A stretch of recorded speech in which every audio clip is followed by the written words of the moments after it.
Ben ritrovati ad una nuova puntata del Notes di Antenna 3. Vediamo insieme dunque gli appuntamenti in scaletta per oggi. Vi segnalo che la Proloco di Sernaglia della Battaglia vi aspetta numerosi alla Festa della Zucca che si svolgerà il 19 e il 20 e il 26 e 27 ottobre e avrete così la possibilità di degustare i famosi cappellacci ma anche tante altre specialità, naturalmente a base di zucca. E poi ancora zucca fritta, crespelle, zucca in saor, dolci vari e molto altro. La festa è gemellata con la Sagra della Zucca di San Carlo in provincia di Ferrara. Per saperne di più www.prolocosernaglia.it. Domenica 20 ottobre castagne protagoniste a Teolo in provincia di Padova con la tradizionale Festa dei Marroni, evento a cura del Comitato Feste Popolari di Teolo.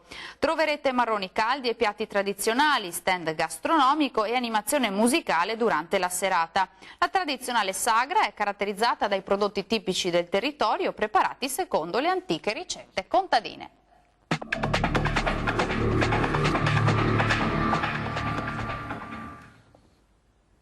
Nel 1822 fu istituito il Corpo Forestale.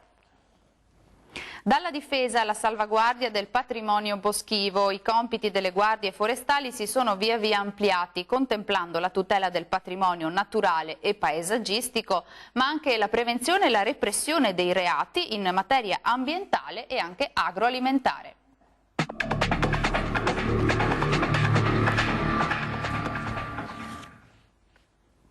Se puoi cambiare idea, puoi cambiare la tua vita. William James.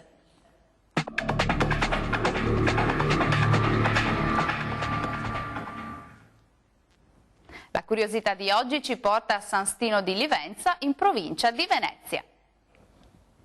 San Stino può vantare la presenza nel suo territorio di alcune case domenicali di origine e ispirazione veneziana, di notevole eleganza e anche in ottimo stato di conservazione. Villa Rubin, ad esempio, fu costruita dai Papadopoli nei primi decenni del Settecento.